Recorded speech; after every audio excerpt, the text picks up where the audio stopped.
দুপৰীয়াৰ ভাত সাজ খাই কিনে ওলাই আহিলোঁ ৰাস্তাৰ পিনে ওলাই আহি ভাবিলোঁ যে দোকানৰ পিনে যাওঁ অকণমান তো যাওঁতে লগ পালোঁ ভাগিনাটো দৌৰি আহি কিনে মোৰ কেমেৰাৰ ওচৰত তাৰপিছত গৈ থাকোঁতে লগৰ এটাক লগ পালোঁ তো লগৰটো লগ পাই ইয়াৰ চাইকেলখন লৈ কিনে ওলালোঁ বজাৰৰ পিনে তো বজাৰত গৈ আছোঁ গাঁৱৰ ফিল্ড লৈ কিনে আৰু ইমানেই ৰ'দ দিছে নহয় গাঁৱৰ ফিল্ড বেকাৰ হৈ গৈছে তো গৈ ফাইনেলি গৈ পালোঁ বজাৰ আৰু আহি পালোঁ দোকান তো দোকানত আহি কিনে তো কি ল'ম চাই থাকক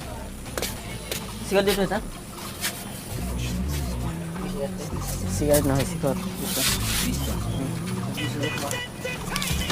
তো দোকানৰ পৰা ল'লোঁ চিগাৰেট পেকেট আৰু চিগাৰেট পেকেট লৈ কিনে এতিয়া খাম কাৰণ দুপৰীয়া ভাত সাজ খাই কিনে মোক লাগিবই তো আজিলৈ ইমানেই তো নতুন ভিডিঅ' পাবৰ বাবে চেনেলটো ছাবস্ক্ৰাইব